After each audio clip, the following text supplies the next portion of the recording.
Good morning. Welcome to the December 18th, 2025 meeting of the Downtown Design Commission. My name is Kayla Copeland. I'm the chair of the commission.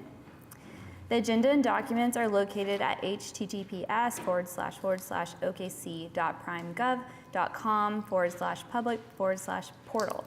You would then select the Downtown Design Commission meeting, then click an agenda item and the relevant documents will come up below. Please see the agenda for additional information regarding meeting procedures in the review process. If you're parked in the Sheridan Walker parking garage north at John Rex Elementary School or in the Art District's parking garage south of City Hall, staff can provide a parking validation ticket to you today. Keith, will you please call roll?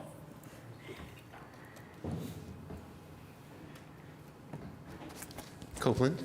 Here. Schmidt. Here. Blatt. Here. Brandon. Here. We have quorum. Thank you. So we'll do item number 2, approval of the minutes. Do we have a motion? A motion to approve the minutes. I'll second the motion.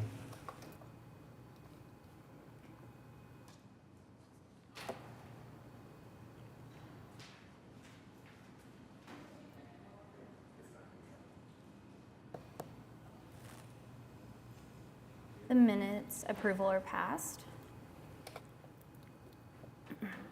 Item number, Just 1 second. Go Just ahead. FYI, I didn't vote on that. You didn't vote, okay. Yeah. Sorry, I'm recorded you as aye. Perfect. All right. So your vote has been recorded. Perfect. Item number 3 are cases withdrawn, and we have none today.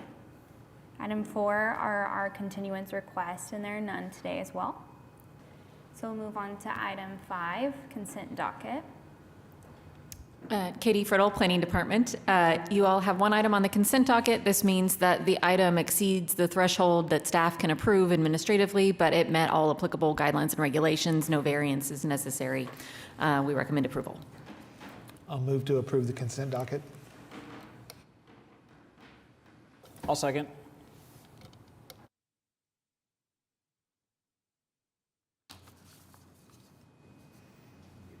Still not coming up. Yeah.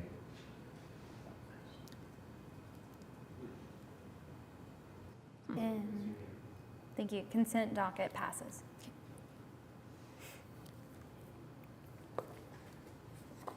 So we'll move to item 6, cases for individual consideration. We'll start with A at DTCA-25-00081, Part 2 at 710 North Broadway Avenue. This is an application by the property owner to paint the west Broadway-facing facade of the building at 710 North Broadway Avenue. This is a building that was previously painted. It's been painted for quite some time, so they are allowed to repaint. It's before you today because staff had concerns about the selected color palette.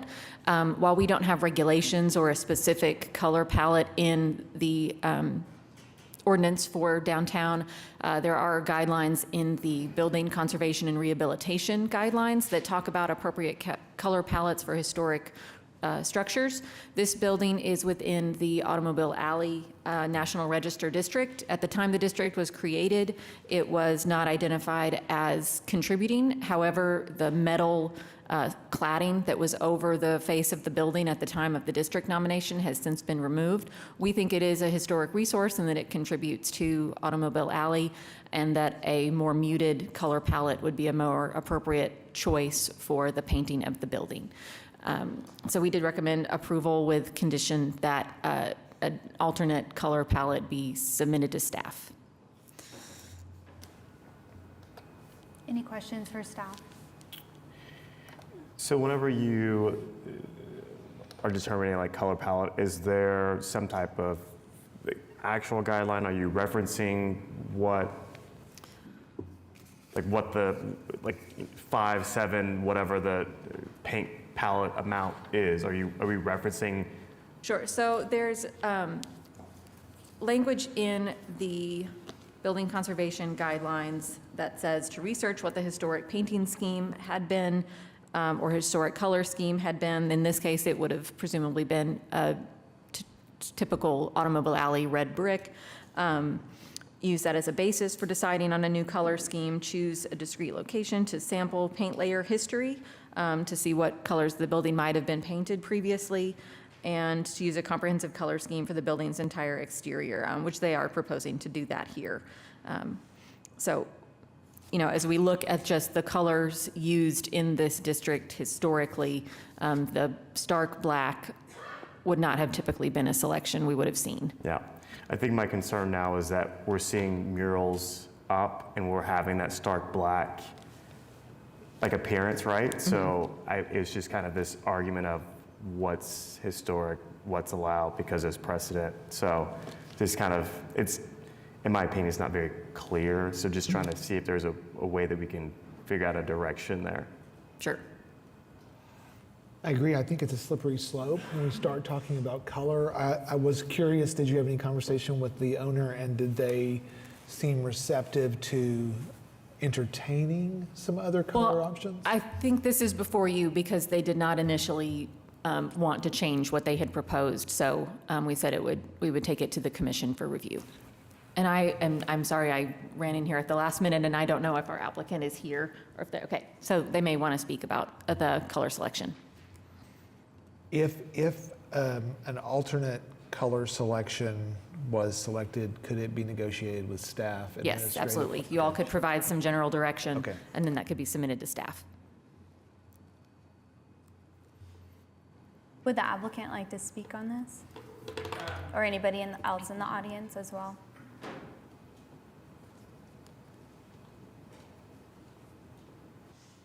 Good morning. Good morning. Have you provided the color that I've submitted to you guys? Yes. Yes, that's in their packet. Okay, all right. And I'm apologies, neutral. do you mind signing in on the Oh, sure. things?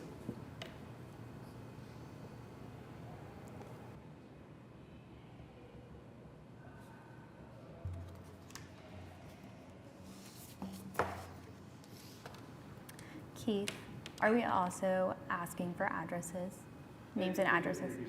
If you could, anybody that comes to the podium today, if you could please state your name and your address, that way we can document it in our meeting notes.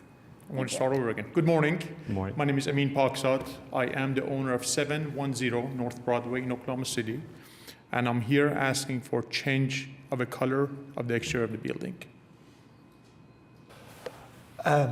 So the reason why we're having this conversation is you've proposed a stark black with a contrasting font color, and staff has asked if you would consider a more muted or a color that would be more consistent with a historic district. Would you be willing to work with staff to come up with? Absolutely, yes, yeah. I think that if that would answer my question. I would be supportive of your design, and I would actually like to see it in something that's consistent. I'm very skeptical about starting to litigate paint colors from where we sit, but in this instance, I think it's appropriate. So for me, if you're willing to do that, that takes care of any concern that I would have, and I would support the application. And I would agree with that. I think, in my opinion, again, I don't want to be the bearer of picking a paint color, right? So if that can be worked out between staff, I'm in full support as well. Sure. So up to now, Laura has been my point of contact. Is she going to be the one that I need to reach out to? Laura? Laura or me, and Okay. I yeah, don't if think you will get Laura's out of office if you email her today, but that will give you our contact information, and then we can go from there. Okay, so So she's out of the office for a couple of weeks. Okay. So whenever you're ready, just email her, and then if you get her out of office, reach well, out what to I me. proposed to her was, because she brought her concern to me when I talked to her, there's a building, maybe a couple buildings down, there is a dark charcoal. Mm-hmm. Can we discuss that right now, or do we need to? I think we can, I think they can approve with the condition that we just work through that outside of the meeting, and we can take a look at the buildings that you're looking at as an example, and go from there. Do you, oh, go ahead. I would just say we need to give a little bit more guidance on what you all are looking for, what's muted, like if you want it to match some of the other buildings in the area, instead of just leaving it wide open for staff, because I think they need some guidance. I do think if I think a good guidance would be existing buildings in the district and historical palettes for the district. Now, I know that's not like an actual, like, these are your colors, but I think that would be a good influence for the color choices moving forward. Sure. What do you all think? Is that appropriate guidance? Yeah, so that was my concern kind of initially, is like there isn't a document that states these are these colors, stay within these parameters, right? And so there's no reference for us to say, look at this. Yeah. So I think there has to be some type of document or something in place where owners can reference.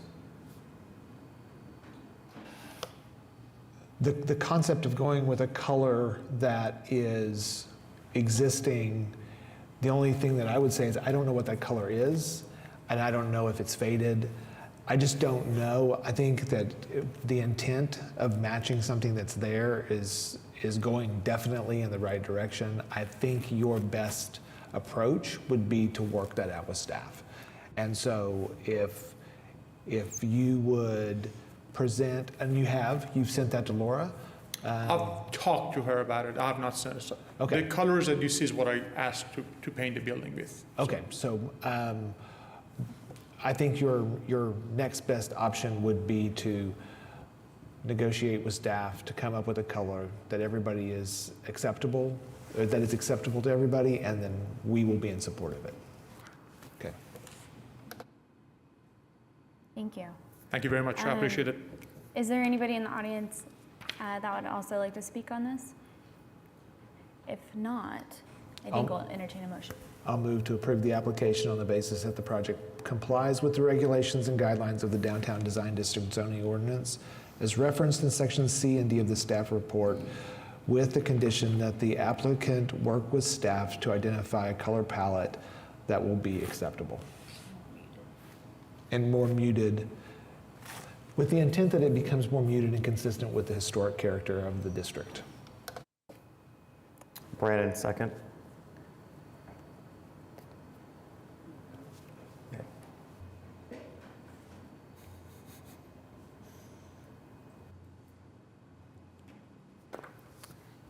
Motion passes.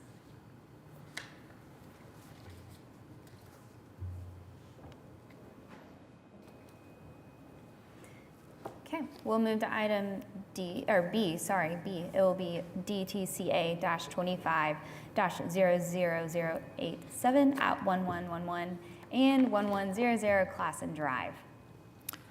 This is a project to construct a new building on a vacant site at this location, and also redesign of the streetscape pedestrian walkway along Classen between this building and the Plaza Court building. The applicant is present and they do have a presentation. I'll just briefly summarize the issues that are noted in the staff report.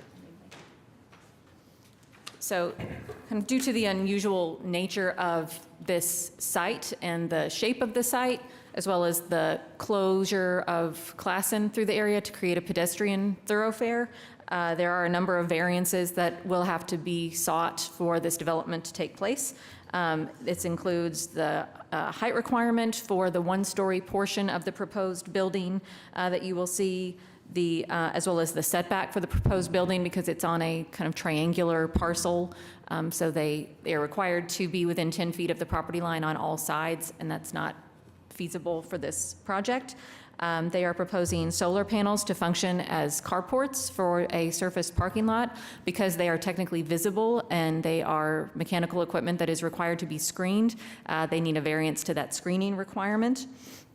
There are some signs that do not meet requirements of the sign code for height and for placement on the roof.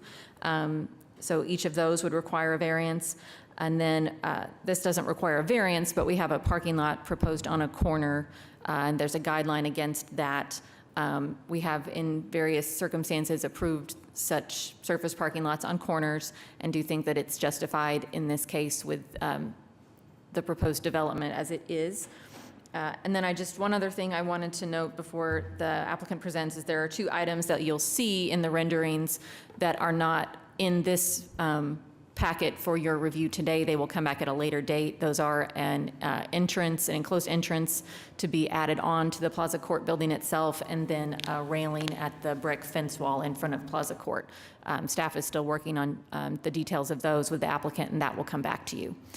Just quickly to scroll through, I think everyone's very familiar with this site, but this is on Classen Drive between Walker and 11th, 10th, Walker, Dewey, that block there. Plaza Court building, of course, existing on one side, and then a vacant site where you all previously approved the demolition of a structure on the other side of Classen. You all did review and approve new construction in a somewhat similar configuration several years ago. That CA has since expired, and that construction never took place. And then just the surrounding area with Midtown Plaza Court and the traffic circle, and then St. Anthony's and Kaiser's surrounding the property. And I think with that, that's your presentation. How do you? Okay. Good, thank you. Brian Fitzsimmons, Fitzsimmons Architects, 2721 North Walker. Had to remember my own address. Okay. This presentation is a slideshow. It's not exactly what's in the packet. I don't want to rehash everything in the packet, but thought I'd talk a little bit about the project and some of the influences. It's a 5-story mixed-use development. Let's see, there we go. As the general goal of this project was to design a pedestrian-oriented plaza that was emphasis for the street closure. I guess that was 2-3 years ago now. And to create a public space in the Midtown district that currently doesn't really have a public space or a permanent public space, a park of any sort, and create a pedestrian promenade that would be enhancing the streetscape for the experience of the pedestrians. Promenade includes seating, landscaping, has an amphitheater on the north end, and that kind of acts as a terminus for that to then move on into the rest of the district. This is at the midpoint of the retail area, sort of the turning point between 10th and then going up Walker, and also a goal of kind of creating future event festivals. That's a general overview. So this is the site, and this would be kind of an aerial. This emphasizes that you'll kind of look in the background, there's taller structures with the hospitals and that sort of thing. And then on the north end, which is the right-hand side of this, the height of buildings and the scale of buildings lowered significantly. So part of it is trying to bridge that gap with putting the emphasis of the massing on 10th Street and the turning circle. So creates a visual landmark and turning point. Similar in looking back. And so this emphasizes how this feeds into the Classen Drive. There's a future sculpture that hopefully is installed in spring this year on the turning circle. And this also talks to, what slide number am I on? Shows the amphitheater as the end cap and creating a visual massing there with trees that's also a park, but also allows see through for the eyes on the street and making sure that activities and that sort of thing.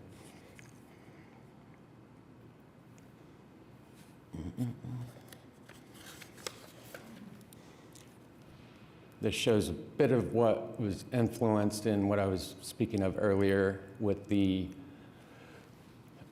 Northwest 10th is the emphasis of the district heading into Automobile Alley, and then North Walker's pretty active retail area and this is intended to kind of help that terminus and provide a gathering place off of that. It also shows placement of the building where the taller portion is pushed to the south, again emphasizing the circle, but it also allows the building to take advantage of the views to downtown. This is kind of a three-dimensional depiction of that to help get an understanding of scale. Some of the design inspiration that went into the project was kind of ghosting and mirroring the Plaza Court. The main features, historic entry of Plaza Court was this set of arch windows with these kind of faux balconies, and that was also the main stairs that go up to the second floor, and the rest of the building is rectangular in vocabulary. So we used differentiation of materials to speak to that two-story portion, use of the arches that align with the arches of Plaza Court. Some other inspirations of items that are in there is, again, these sort of playing off of these projected balconies. The balconies, when grouped together, speak to that, with all three of the height of the balconies connected, creating kind of an inspiration of that. Also, the Plaza Court sign is a major landmark in the area. And on the north end of our project, which is one of the variances, is to be allowed a roof sign that speaks to that. We don't have the final design because we're intending that that may be driven by the tenant that would go in there. If that doesn't happen, we may name it something else, but that's what we're working toward. And this kind of shows that sign on the end and the general configuration. Part of the goal as well was when you're in the plaza to we needed to keep parking, so balancing the size of the building with the parking.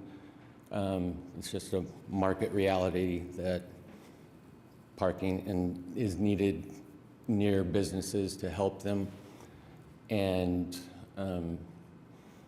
Plaza Court, keeping the parking on that side, the hope is to keep those businesses with the same activity that they have now.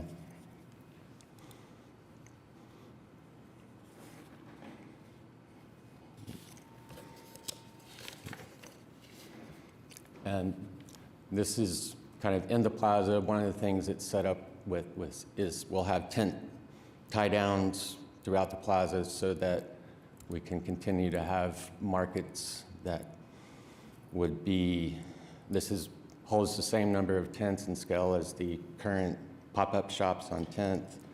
Those will not be there forever, so we wanted to create a place that allows that to continue to happen. This is the overall site plan. Open to any questions or discussion. I love it. I think the excitement that this is going to bring to Midtown is going to be huge. I specifically love the pedestrian space, how you're bringing in color as well. Your planting palette on the plan is generic, but in your renderings is diverse. And I hope that that stays. I really, really like what y'all are doing there. The incorporation of the massings of trees to help with views and control, like your portals. I love it. I think you're doing a really good job. Even the bringing in of the solar panels for the parking. We've had a couple applications come in for that, and I think it's great that we're moving that direction for so many reasons. So I just want to say good job, and I love this project. Thank you.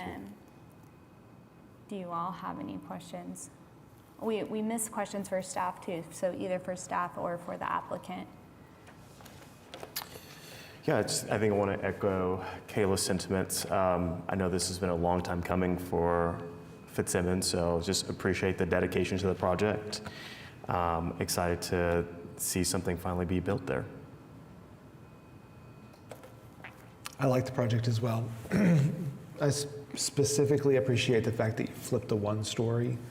We kind of litigated that last time and worked our way through it, so I think it's fine and appropriate, and the scale is similar, but I really like it on the north side and away from the roundabout.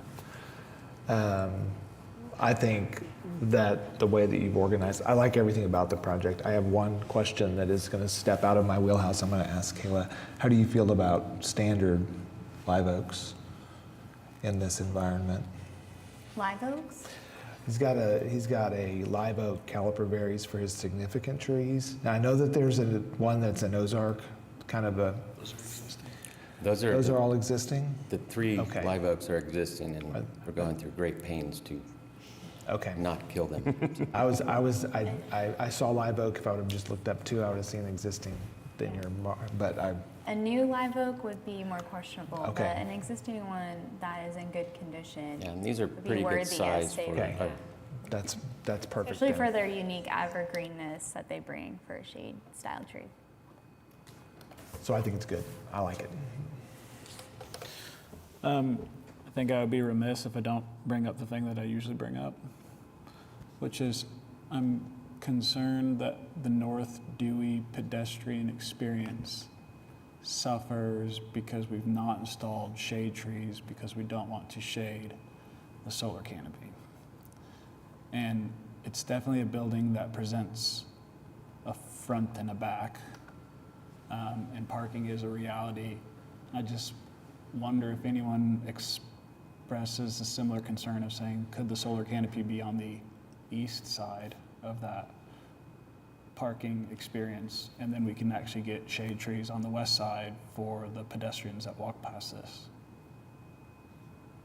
So we have the shade type trees on the south. On the west, there are trees.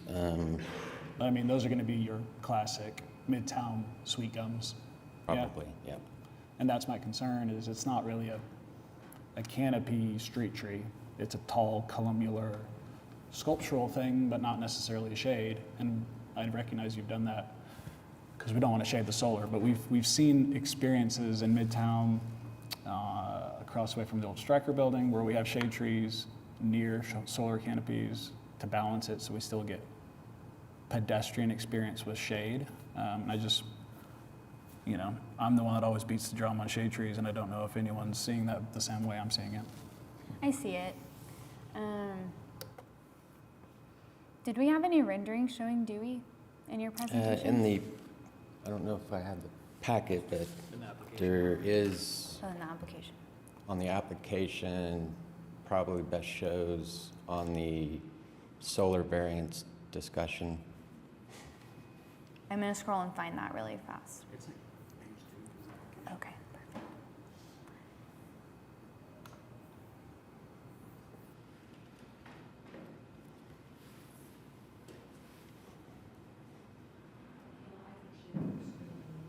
Okay. This one, yeah. Okay, we found it.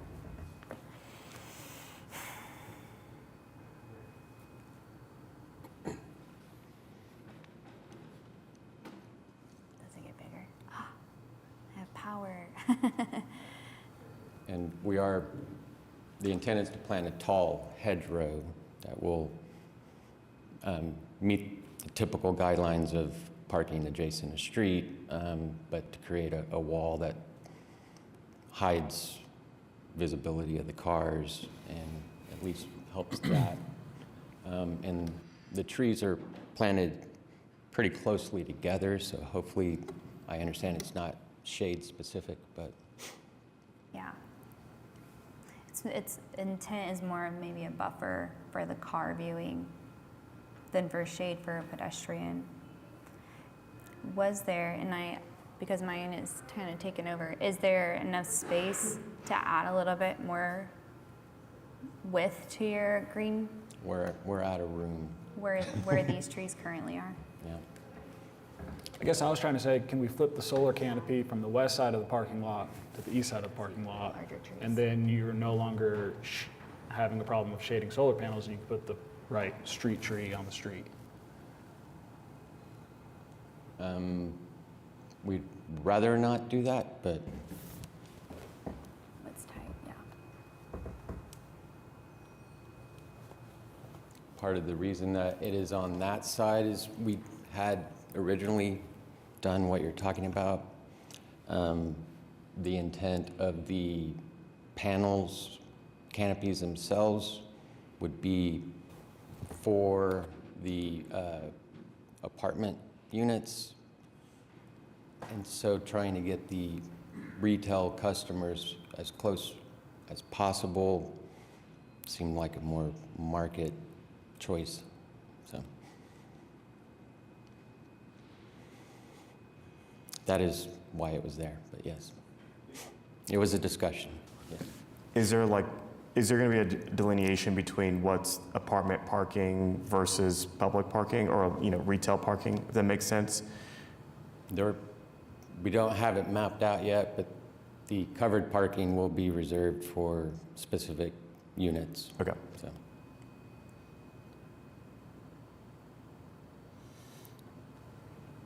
Yeah, I mean, I could see an apartment dweller just going to the first available closest parking spot just as much as I could see a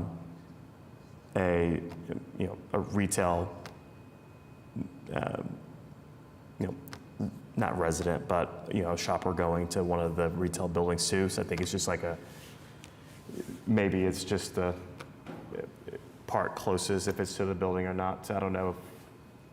Hopefully, like your kind of delineation between what's resident, what's retail helps that. Or maybe breaking up the solar where it's not a long strip. Maybe there's 2 or 3 segments so you're able to fit a shade tree in between. I don't know. I like the idea of more shade trees as well along the street. I don't dislike what you're showing right now either. I do. I like at least there's some softness, some verticality that will be on Dewey. Yeah, and part of the hope is that pedestrians, and this isn't necessarily a direct, not saying that there won't be people walking up and down Dewey, but if you're on the west side, the hope is that you would travel through the pedestrian way. Yeah, and you do have the streetcar stop on the north end of Right. the lots of the Yeah, the property too. street- So I don't know if you can see my mouse or not, but streetcar stop is right here. yeah,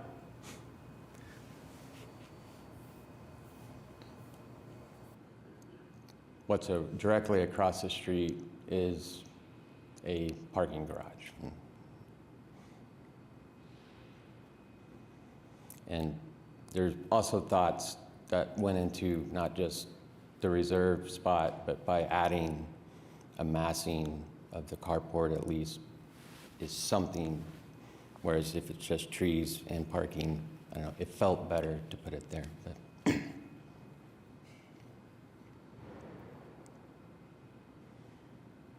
I think I'm okay with it as proposed. Now I could see what you were presenting of maybe breaking up the massing as much to where it feels a little bit softer. we're happy to look at that, but I don't want to hold this up in a. Oh, sure. And I think I'm just trying to get to a solution over here, so.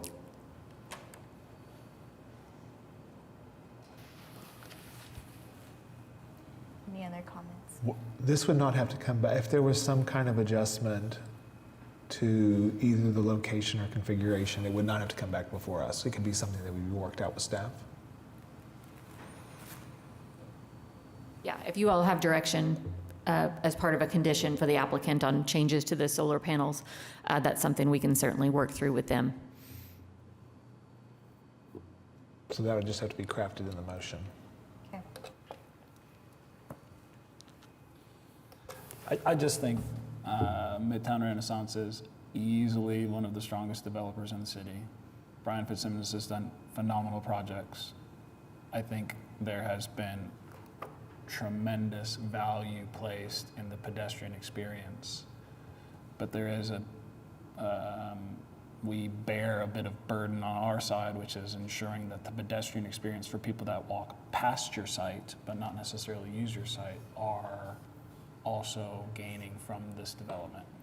And so for me personally, I believe while the hope is people will park in the parking lot and walk around to use the retail, there are people that work in the hospital that are going to walk north up Dewey and into Heritage Hills, or people using the streetcar stop and walking past the site to use the hospital. And so I just think we are living in an increasingly less desirable place to live because it gets hotter, and street trees are one of the ways we can combat it. And so I would love to see meaningful, canopy street trees on Dewey. That's just where I am. The rest of the development, it's like a 99.9 out of 100, the project. It's just, this is a drum that I've beaten out for 3 years, and I just think the project, I see a path to sustaining the project and still having street trees. Yep.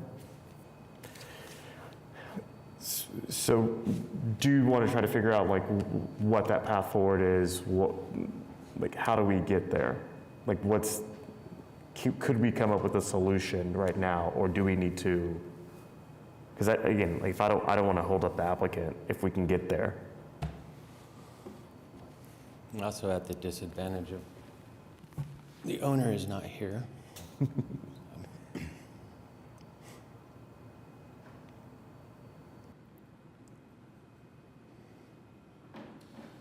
Well, there's two things we could do. We could approve the application, but not provide the recommendation for approval for screening of the solar, and that would then require you to go and revise or rethink how to work that part of the application and come back to us, right? Right. Or you could approve the application except for item 3B, install carport structures, continue that item to a future meeting. That way, we could issue the CA for everything else. They could move forward to get their variances for everything else. You And we could could probably even provide a recommendation on the variance to use the solar panels and not screen them, even though that item is going to come back for further review. That way, everything else could move forward, and it would just be the applicant being able to communicate with the property owner and figure out a solution there. I'm completely in favor of that idea. Yes, okay. Right, who's crafting that? Would we need to come back to the commission or work that with So staff? I think that depends on how much consensus the commission has to provide to you in a direction for changes, if that needs to come back I to think the commission to see again. I or would if- like for it to come back, if I'm honest. I would love to make sure that we're collectively on the same page. So the next meeting is January 15th.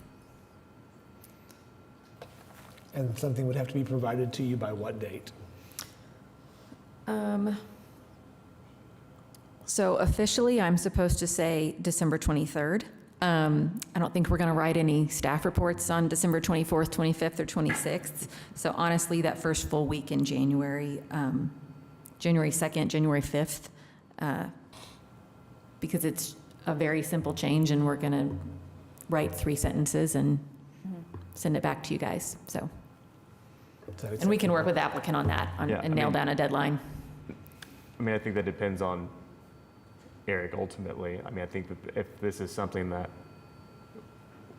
we're kind of editing from this and want to see a revision, do you want to see it? I think we Okay. should. I think we should review it again. Yeah. But to what was said, this is very successful and we want it to move forward. 100%. The vast majority of the project is exactly the way that we would want it to be able to. So this is just a minor item. Okay. So I'm crafting a motion that is approving the application with the exception of item 3B. Is that what I'm doing? Yes. Okay, I'd like to make a motion to approve the application on the basis that the project complies with the regulations and guidelines of the Downtown Design District zoning ordinance as referenced in section C and D of the staff report, with the exception of item 3B in the application, plus the condition that the applicant obtains variances from the Board of Adjustment from minimum height of 2 stories or 30 feet, the regulation requiring the first 2 floors of new construction to be at or within 10 feet of the street right-of-way, the regulation requiring mechanical equipment to be screened, prohibition of roof signs in DTD1, requirement that buildings be 7+ stories to have a roof sign, prohibitions of signs on the right-of-way, and the maximum height of pole signs. I'll second the motion. Will we do that separately? Okay.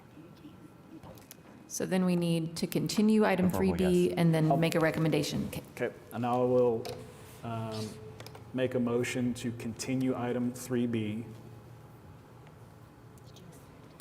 I'll second the motion. Yes from me.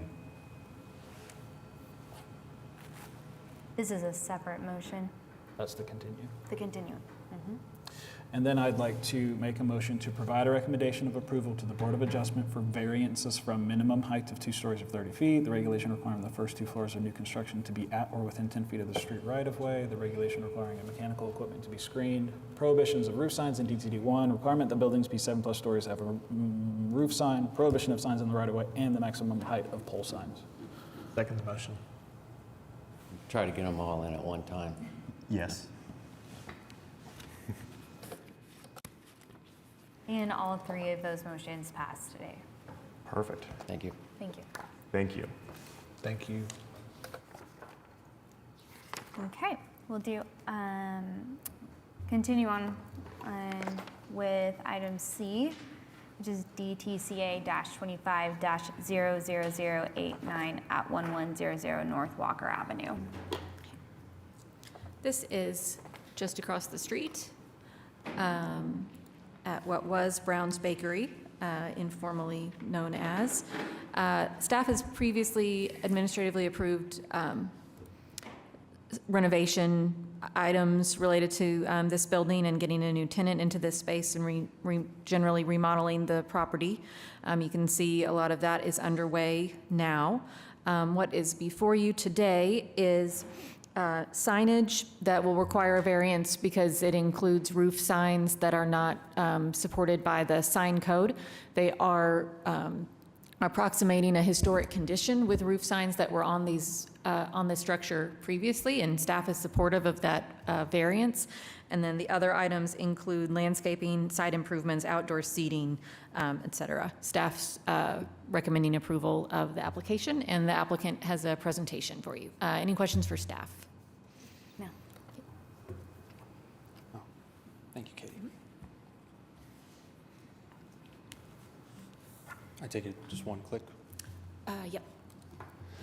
Hi, Weston Dennis, Dennis Studio Architects, 559 Pedro Circle, Newcastle, Oklahoma.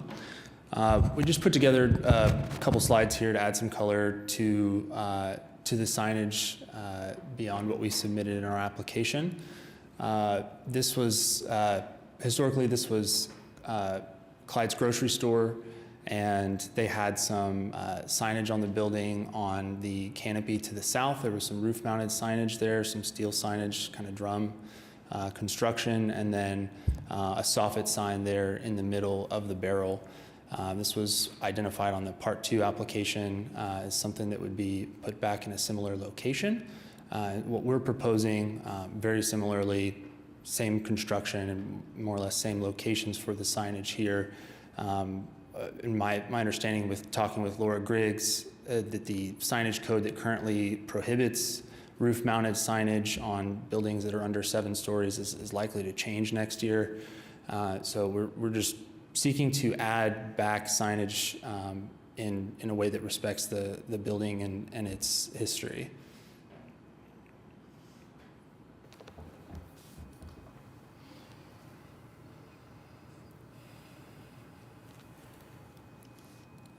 And those are all my slides. Okay, thank you. Any questions for the applicant? Looks great. Yeah, it does. And it's a silly thing to think that that canopy mounted sign is a roof mounted sign. I mean, let's just get this thing approved and go. It's awesome. Thank you. Was there, you said there's landscaping as well, or? Yes, there's outdoor seating. I don't know if you have a slide in there that shows that. We were just prepared the presentation for the signage for the variance. Okay, so beyond it's- what we had submitted on that, it was just some tables and chairs and a couple. Okay. It's just like an outdoor patio. Okay. Yeah, there was landscaping talked, and I was like, I didn't see it, so just clarification. Perfect. No, it looks great. No notes. Okay. I was just going to mention, I forgot to say that this property a year or so ago was added to the National Register of Historic Places, and this is a historic tax credit project. So we're always very excited to see those happening.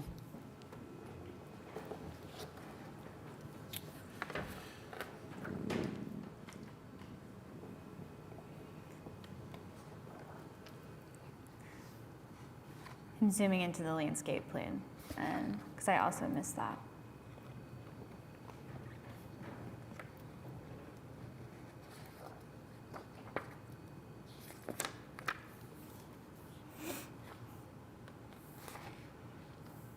And it'll be located on the corner of Park Place, the landscape area, yeah. Okay. Do you have any shade trees planned for that space? No, the plants are so small. We've planned for just it's a little gem dwarf magnolia tree. Part of the reason we wanted to be sensitive towards height there, just given we don't want to obscure any of the building. Ryan has, in previous applications, submitted reworking all that parking lot with a whole bunch of new trees and stuff. And so this is almost more like a tenant infill.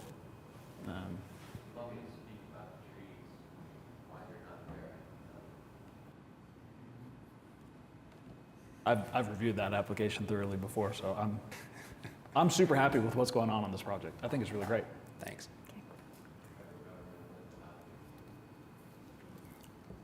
Anybody in the audience want to speak on this? Okay, then we'll entertain a motion. I'll move to approve the application on the basis that the project complies with the regulations and guidelines of the Downtown Design District zoning ordinance as referenced in section C and D of the staff report, with the condition that the applicant obtains a variance from the Board of Adjustments from the prohibition of roof signs in DBD and from the minimum height required for roof signs of 7+ stories. I'll second. Yay. And I'll move to provide a recommendation of approval to the Board of Adjustments for a variance from the prohibition of roof signs in DBD and from the minimum height required for roof signs of 7+ stories. Second. Yay.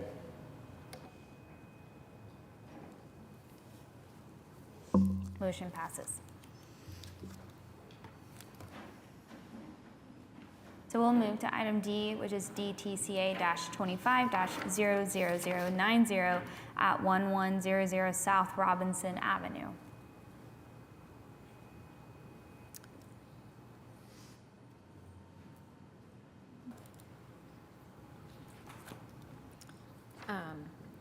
This is an application for demolition of all buildings on site and for new construction. You all have the standard language and considerations in your staff report regarding the demolition of the structures. These are properties that are within what was and identified as potentially eligible National Register district for Hubcap Alley. This was a district that was never pursued by the city or by any property owners, and at this point in time, numerous structures within that district have been demolished. As you can see, there's not a lot of integrity left to that area. The applicant has also provided photos of the structures to be demolished, showing the condition that the buildings are in. You showed pictures of theirs. Oh. They're the neighbors. Yes, so these are surrounding photos as well as the subject properties. So this is just the surrounding area. We're right across from Scissortail Park and other surrounding uses to the south of the property. So you can kind of see the existing character, and then obviously there's lots of new development starting to occur in this area. See if I can go back. I don't ever do this, and I can see why this drives Laura crazy. These are tiny little buttons on this screen. So the proposal before you is to construct a 3-story mixed-use building clad with brick, aluminum composite panels, and brake metal to construct a parking lot, sidewalks, install lighting on the building and under canopies, install landscaping and parking lot landscaping, street trees, construct a dumpster enclosure. And the one item that needs any sort of variance is just that their dumpster enclosure will require maneuvering in the right-of-way to access and utilize that. So they would need a variance for provisions against maneuvering in the right-of-way from the Board of Adjustment. Other than a recommendation on that variance, staff has recommended approval of the project as proposed. And the applicant is present. Any questions for staff? Hi, Sam Gresham, 400 Northwest 23rd, here to represent the owner. I'm here with Scott Halsey, the owner, and the neighbors, Don Narcomi and Vicki Van Stavern, who are next door to this project and have sold some of their property for this Scott to build this project. The building is 300 feet long. It's 43,000 square feet, 3 stories high. It has the appearance of we did a lot of, we'll call it studies, in effort to try to come up with some solution that looked good.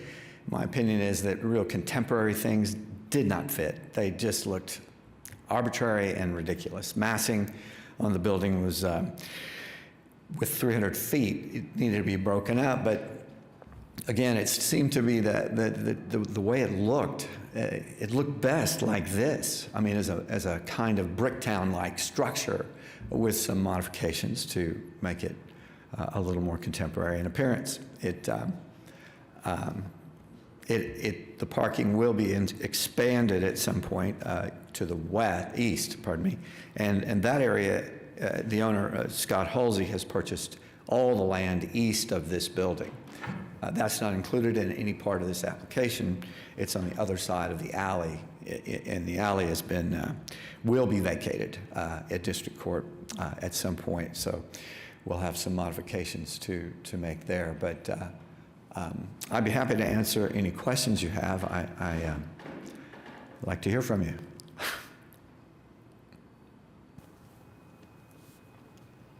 Any questions for the applicant? Or, yes. Do you have pictures of the building? Do you see it? We have it on our screen. Okay. Yes. I mean, I didn't know if you had any Oh, yeah. renderings. Everyone else had great renderings when they came up here and did a tremendous slideshow, and I feel kind of lame that I didn't have a clicker. slideshow. I'm excited to see some life in South Scissortail, to be honest. I think it's so adjacent to North Scissortail Convention Center, new arena, Myriad Gardens, that I'm beyond excited to see some people down there. I mean, I see people down there at the Scissortail Park on weekends already, so I think this is just for someone to live right across the street from the park, right?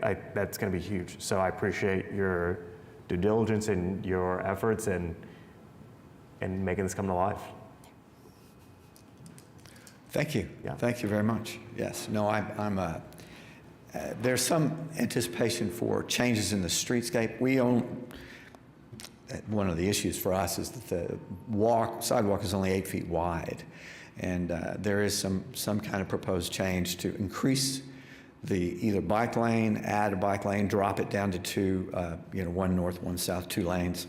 I'm not sure. I don't know I haven't seen those plans, but it would be nice to have a little more space on the patio on the sidewalk space outside the building between Robinson and the building facade. I appreciate a lot of the things that you're doing here, and I think that you've accomplished a lot of what the guidelines have spoken to in the past. I have a couple of questions, and they are kind of delving off into aesthetics, so I'm going to verbally process a little bit.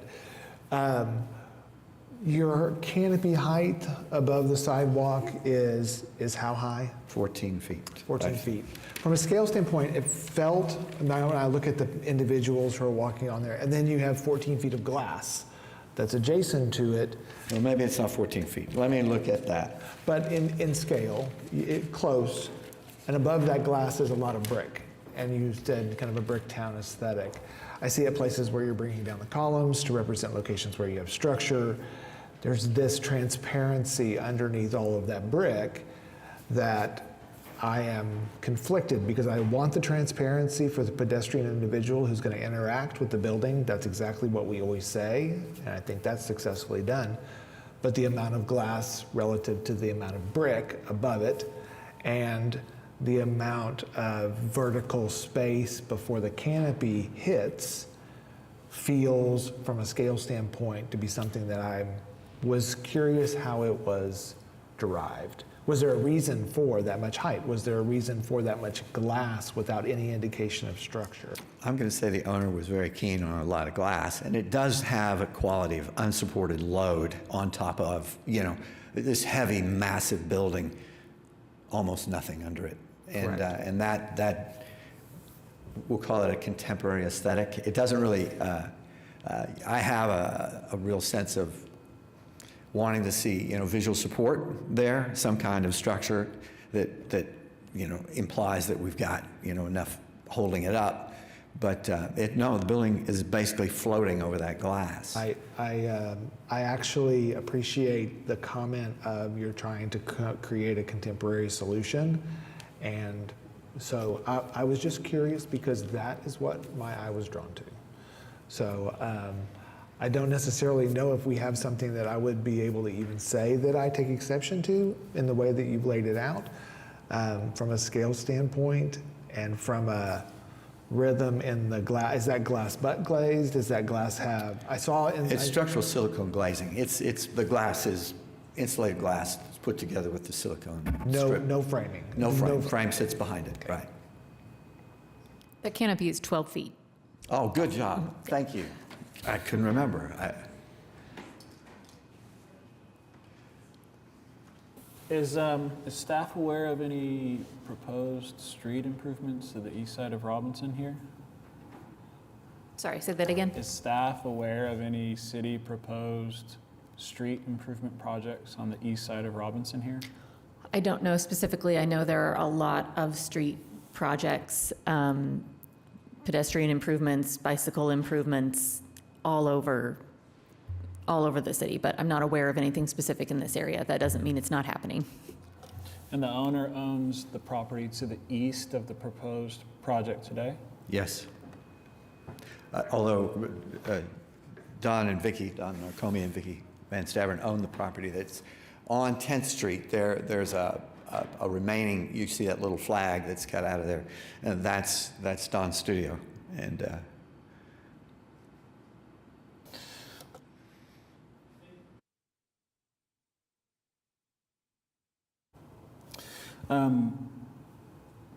I take exception to the fact that we've spent hundreds of millions of dollars on a downtown park with amazing trees, and you're capitalizing on that city investment but not returning the favor with street trees.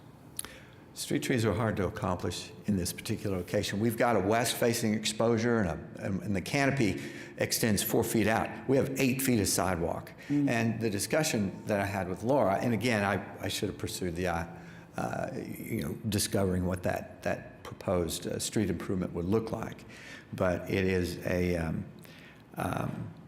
the idea of having it front on the public street was important. I don't know whether there's going to be room enough to do street islands, some kind of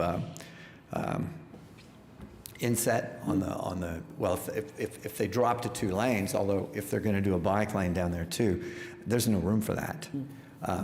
So I don't know what we have left. So 10 feet gets you a street tree and a sidewalk.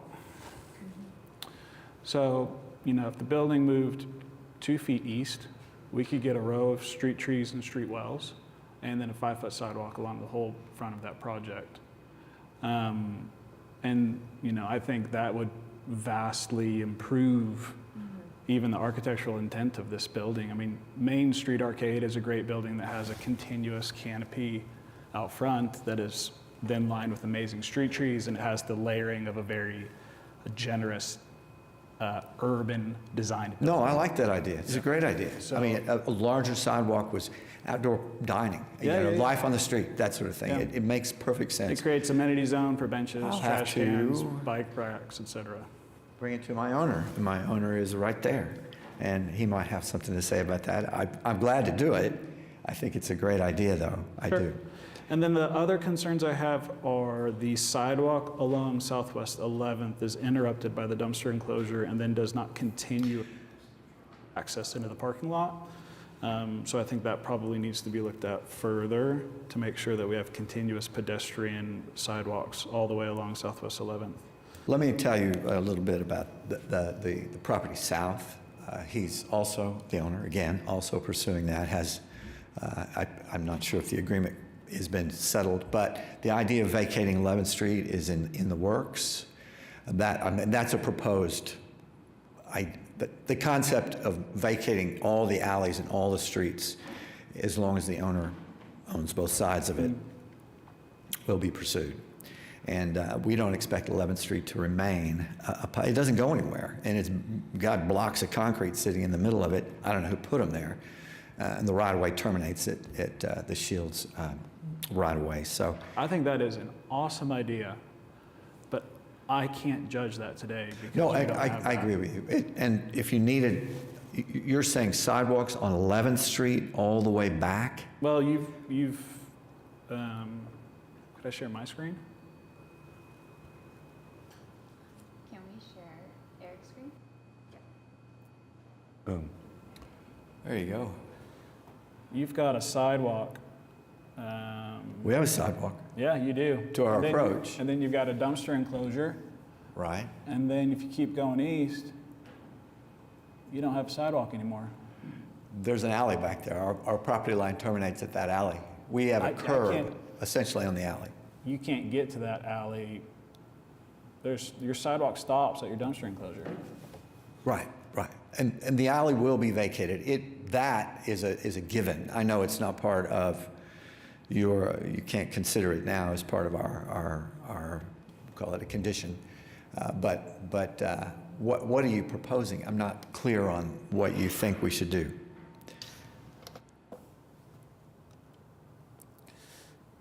It's hard to see because I can't point to it. Here, I have it zoomed in. Yeah. Could we switch to my screen, Keith?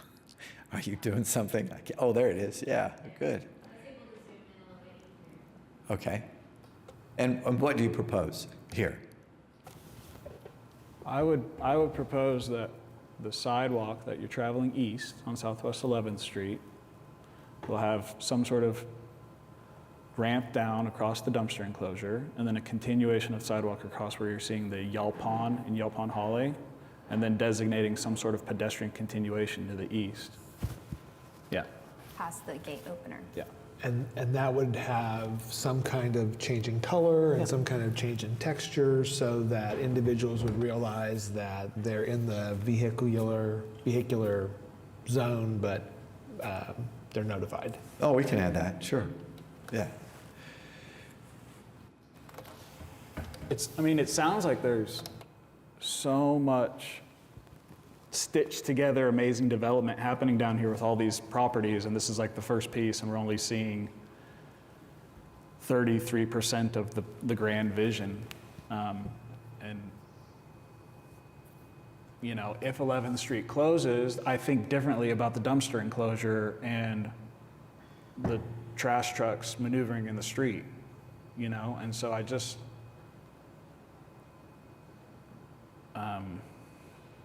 have a hard time because it feels like we're seeing part of the picture. trash trucks maneuvering in the street, you're saying? It's a dead end. There's nothing back there. And as a, we'll call it a safety hazard, it really isn't representing much of any kind of hazard. And it may be, again, he owns the property east of this, and that may come into play with a change in this site plan. It definitely will for the parking. We're underparked, although there's no parking requirement down there. We have a practical need for parking. So the dumpster will, I don't like it there. We had guest parking, and then we had a gate. We had an area of guest parking, but we had to pull it all out because you can't have the dumpster enclosure behind a gate, a security gate. We are concerned about security, so there's a fence and a gate around this parking area. Access is controlled, so. I have a question for staff. If Southwest 11th is eventually closed, will this street become a cross-access type of vehicular access into the property owners on the north side of the street and the property owners on the south? It basically becomes part of the parking lot at that point? I'm not entirely sure. I'm looking at our municipal counselor, if it would become some sort of private drive, and if it's the same ownership all around, It would go to the center line. it would just go to the center line. New property line would go. If it's if the right-of-way is vacated, then, that private property goes to the center line. Then Yeah. whoever's on the other side would own the rest of it. Yeah. And I would say right now, I don't know if it's clear from the images you all have seen, the street does dead end, and there is nothing to the east of it. So I know we want to get sidewalks everywhere we can get sidewalks, but at this time, there would be no reason for someone to continue past the end of this building.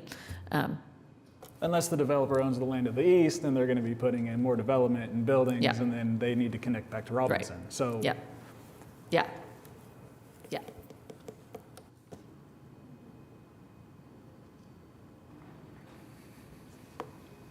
I do also agree on the street trees along Robinson. I think with how we're moving throughout the city with our developments, the street trees are very important for us to not forget right now. He'd love to move it back 2 feet and have street trees. I think it's a great idea. Oh, He's wonderful. enthusiastic too, so. Thank you. I think that would be a great addition.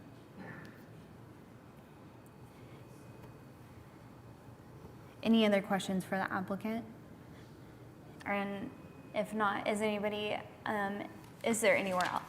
Golly, words are hard right now. Sorry, guys. Is there anybody else that'd like to speak on this in the audience? Okay, thank you. No. Do we entertain a motion then? With the notes about the street trees along Robinson? Mm-hmm.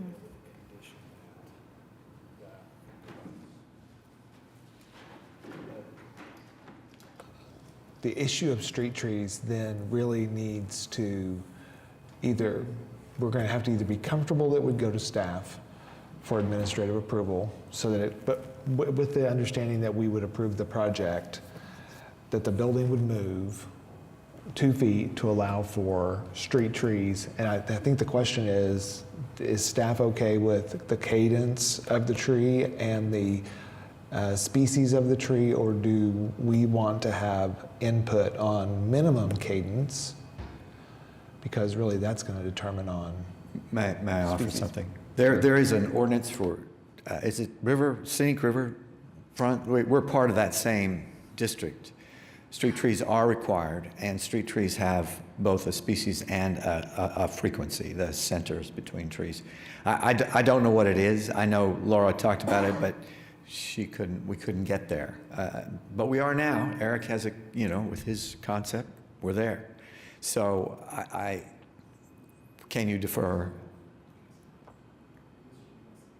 I think staff could do this. I would also, the city also has a Putting Down Roots guide, which is a great guide for street trees in Oklahoma City. Any species out of that book, I think, would be appropriate. And they label medium street trees, small trees, street trees. Gosh, you guys. Across the street is filled with cypress trees. Yes. I'm not sure I don't know why, but cypress are really popular as street trees. Anyway, that's The what's bald across the cypress, street. yeah. So, Yeah.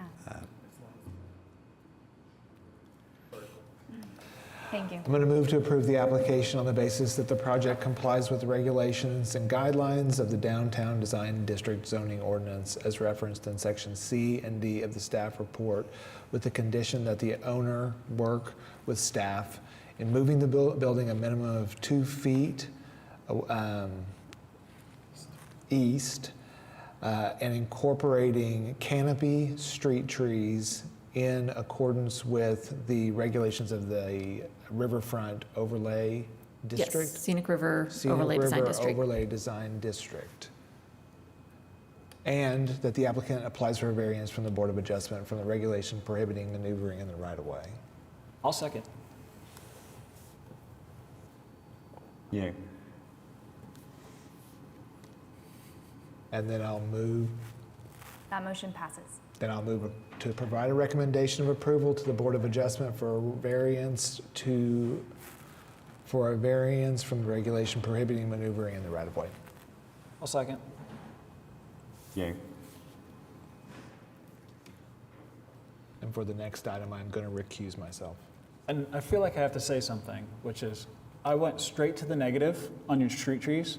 It's a fantastic project, very good density next to the park. It's exactly what we're trying to do with private-public development. I appreciate what you're doing there. So good job. Sorry I went straight to the negative. I love the idea of the trees, especially Christmas trees. Okay. We'll move to item E, which is DTCA-25-00093 at 204 and 101 Northeast K. Gaylor Boulevard. And we'll have staff do their report first. Okay. This is a project to construct an elevated pedestrian bridge across EK Gaylord from the Santa Fe parking garage on the west over into Bricktown on the east. This is a project that is being brought forward by the City of Oklahoma City Public Works. And they do have some images and a presentation to go through the project. We anticipate there may be a need for some sort of formal action regarding the structure crossing the street and being constructed in the right-of-way. If that is something that ends up needing a recommendation from this body, that will come back to you. But right now, we just have a recommendation of approval for the structure. And I will let our applicant tell you more about the need for the project. Good morning. My name is Tim Sajak, and I am the PM with ADG Blatt in reference to this project. We're located at 920 West Main Street. Thank you. What we wanted to bring to you today is originally when we had submitted our application, we had just given you the working drawings that we were going through. Today we wanted to bring some of the renderings that we have for the current design. The reason we weren't able to do that at the time is we had found some information that required us to move the footprint of the building. And so we just had to go through that process, and we wanted to be able to bring that to you today because we do know that there are some of the conceptual drawings that were out there previously in an article that came out earlier this week. So we just wanted to, hopefully that would clear things up, take us through a little bit of the history. I won't take too much time, but I just want to give you a little bit of the background. So we're on EK Gaylord 100 North Street block. We are east side of Gaylord. We are west of the elevated railway and its right-of-way, and we are north of the old Park Avenue street. So what we'd like to do here, I will reference the Park Avenue underpass a little bit through our conversation, I'm sure, but it is not part of the project. Our project stops at the right-of-way for the railroad. So what we're creating here when we had to relocate the footprint of the circular tower itself was because we found some existing conditions that didn't match what was on the existing drawings, and in real life, those utilities were further north than we anticipated. Actually, we kind of like what happened, even though it created a little bit of work for us. We like what happened because originally the circulation tower we had in the bridge itself was really just one integrated structure. What we've been able to do to have the same entry point that we have into Santa Fe Garage, which is the most desirable location for bringing a pedestrian across, is we've been able to separate the bridge from the tower itself and really have two independent structures. One of the things that did to us was it allowed the bridge itself to become a lighter structure with more glazing. It'll actually be, in our minds, a better experience for someone that's crossing E.K. Gaylord either way, in the fact that you can come up the stair tower now and you'll be walking out into the bridge itself, and you'll be able to see in all directions. So you'll be able to look back into Bricktown now. You'll be able to look toward the downtown skyline into the business district. Whereas originally, if you were coming the opposite way, you would just be going into the circulation tower. One of the items I wanted to bring up was the tower itself. So we'll have 24/7 access to the bridge and tower itself. The tower itself is climate controlled, but the bridge itself is not. So there'll be a separation there. One of the other items that needs to happen here also that I wanted to bring up is creating a new vehicular access under Park Avenue, and also having the pedestrian access back to Bricktown or from Bricktown. We are having to interrupt one lane of E.K. Gaylord in an effort to place this building and have it outside the right-of-way of the railroad. Do I just click on it and move it? Okay. So here is a view looking south. So Santa Fe Garage is on your right, of course, and you're seeing the circulation tower and the bridge on your left. This is view looking north.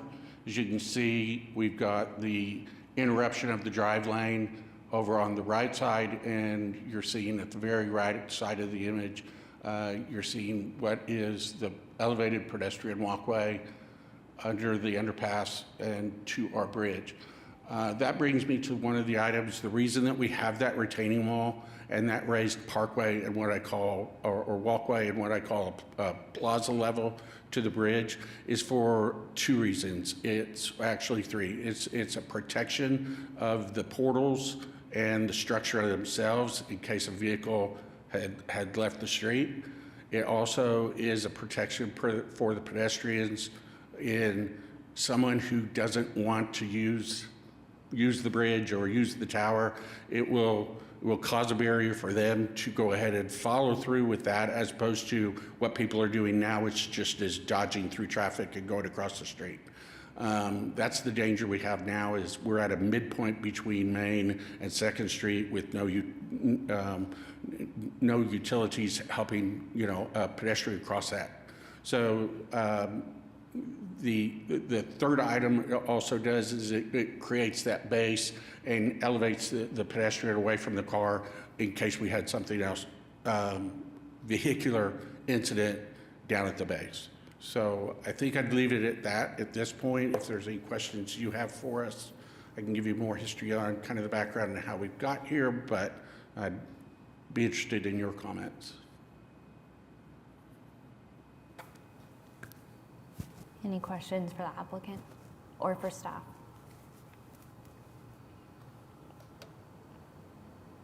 Can you read what the clearance is in here? I can't zoom in to see what it is. Oh, there. What is your clearance to the bottom of the bridge from the road? 16 feet. ODOT is 14 feet, so we're 2 feet above the minimum of what we need for ODOT clearance in E.K. Gaylord. Okay, thank you.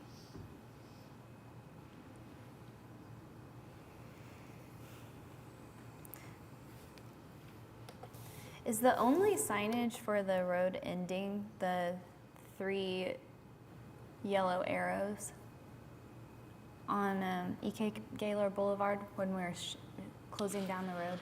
Well, what will probably happen, and we haven't worked this completely through with traffic yet, although we have had quite a few conversations with them on how this interruption will happen, but there will probably be some street striping that will be also along with it.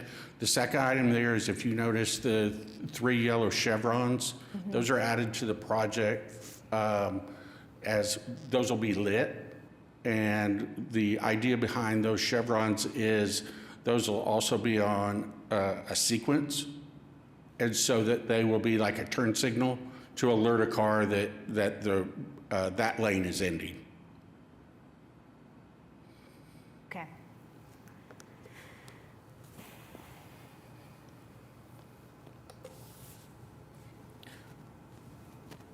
It seems like you have solved the problem that has been presented to you. I think looks like a lot of money to cross a road that we could have maybe spent just closing the far east lane of E.K. Gaylord, putting street trees and sidewalk, and connecting into the grid of pedestrian walkway that we already have.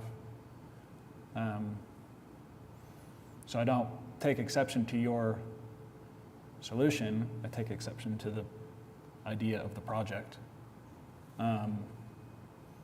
Sure looks like a good spot for a street tree, doesn't it? It does. Like maybe one good street tree, I'll get that out of it. I used to live in Deep Deuce and walk up and down E.K. Gaylord. It is the worst 3 blocks in Oklahoma City for pedestrians. And this, I would not say improves it, because it doesn't solve the real problem, which is people trying to go north and south. So I think you've got a set of beautiful renderings and you've solved the problem that's been presented to you. And I don't think it's our remit to tell them what to do.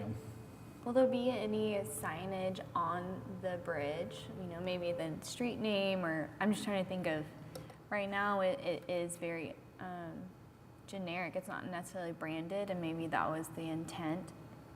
But I was curious if it's going to have a little bit more. Any branding hasn't been brought to us Okay. as of yet. The possibility is there, of course. We actually do have at least the foundation for something like that in the design at this point, with color changing lighting and that sort of thing. So if somebody, found that as interest to them, but it hasn't been brought to us yet. I think that would be a great addition. Some light changes. I agree. I actually kind of spent some time just looking the opposite direction of this, of the bridge.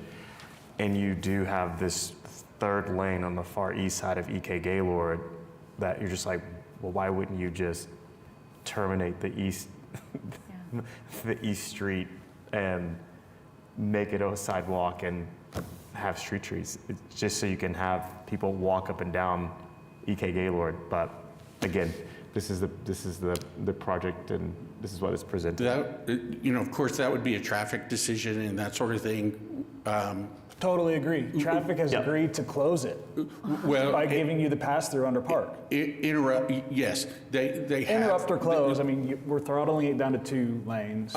I agree, and where I was going with that is we would have to do that all the way to 2nd Street, because the way that the elevated railroad sits to E.K. Gaylord, their right-of-way doesn't sit parallel. It's actually at a little bit of at an angle, and so you'd really have to close that road.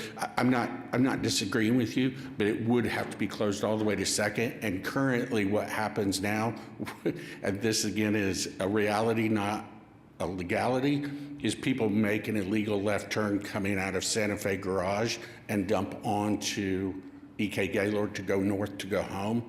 And so that extra lane is beneficial by the way that it's being used.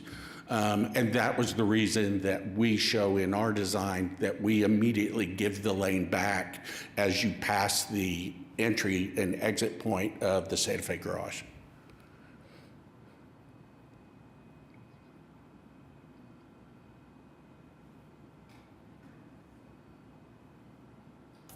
Anyone else want a street tree? Would love to have I'd them. love a street tree. I do see a tree on the plan, but I can't decide if that's, yeah, I think it's existing. Can't. On the, let's see, what direction are we? Yeah, there's. North of the new building, there's a tree symbol shown on the plan. Yeah, there's one that's there. It's existing. It's existing. One on the south side would be nice, There's. if the chevrons could move forward. In the, I don't know what to call that, the little forced turn, one behind the chevrons would be nice in that planting bed space. It's a big space. Will that be irrigated? It has a winter creeper ground cover in Yeah, it. it has right now. ground cover now, and it would be Yeah. irrigated. Yes. Especially with it being irrigated, that'd be a healthy tree.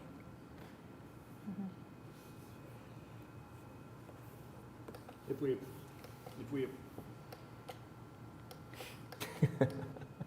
I'd like to make a motion that this mic button get fixed. If we added a condition of adding a street tree on the south side, is that something that sounds agreeable to you and your client? I'm just going to note that if I'm understanding what you're describing, it sounds like the tree would be directly in front of the chevrons that are supposed to be indicating for people to change lanes. We were proposing chevrons move south. Okay. Because it's a very large island, closer to where the vehicles will see them, and then the tree would be Okay. behind it. Gotcha. Are you hoping, not against the idea, are you hoping that it is a shade type tree, larger canopy? And the reason I say that is because the way that the island sits and setbacks that we need from 3 feet off of the curb line with setting anything, meaning the chevrons and those sorts of things, we're going to have a pretty limited area up against that retaining wall that's correcting, that is protecting the portal frame itself. And that's why we'd like to leave that wall there. So a more, a smaller canopy of tree would be probably more desirable in the long run in a maintenance issue down the road, once that tree started to mature and being up against the building and the walking canopies. You could do something with a more vertical aspect ratio, like an American, what's the American elm that's more tall and slender? And then bald cypress is tall and slender. Like, there's plenty of tree species that would fit. Sure. Just, if we can't get 3 blocks of amazing street trees and sidewalk, I'd like 1 street tree.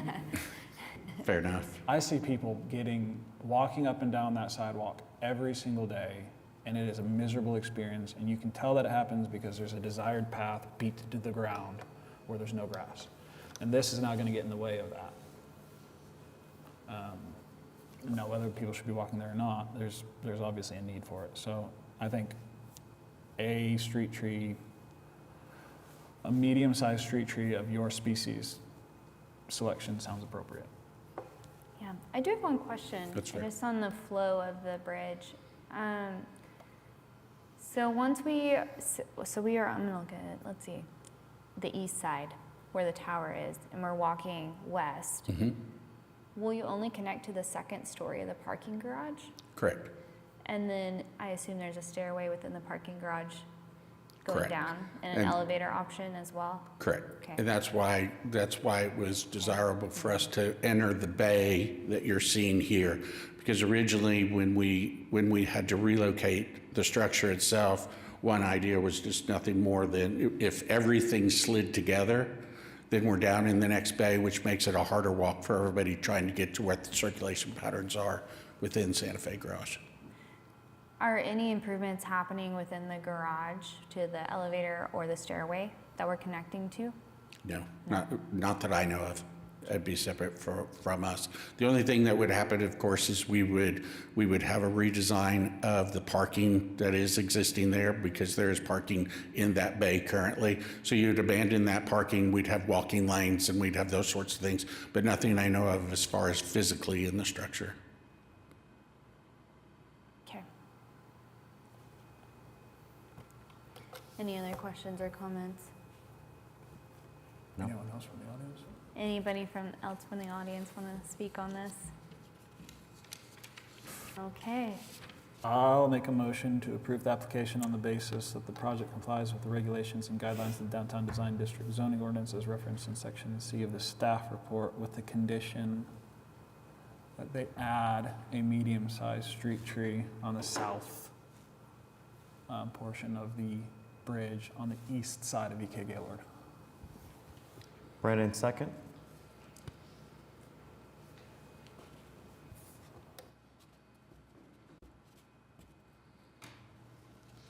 Yeah, Motion passes. Appreciate your time. thank you. Do we want to bring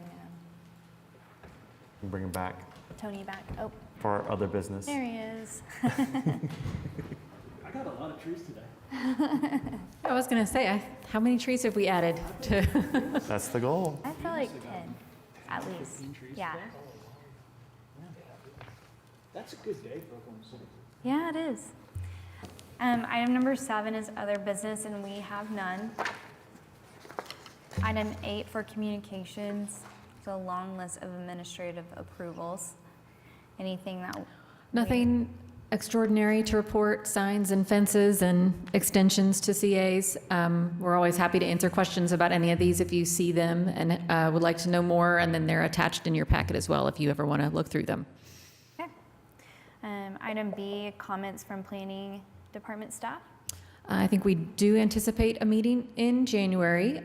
We will poll for quorum early and be in touch more about what that meeting will entail, but right now we think that we will have a meeting. And nothing else to report. Thank you. Everyone have a happy holidays. Yeah. Item C, comments from commission members.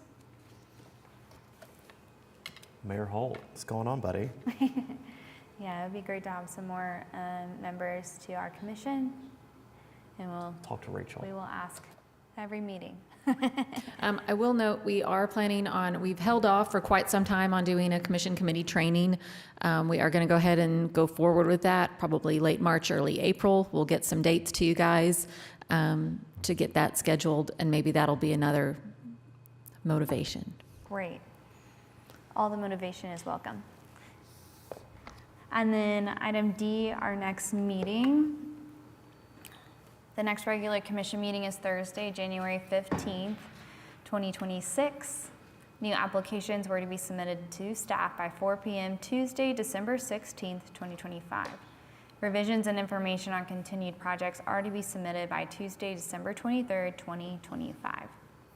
And with that, we are adjourned.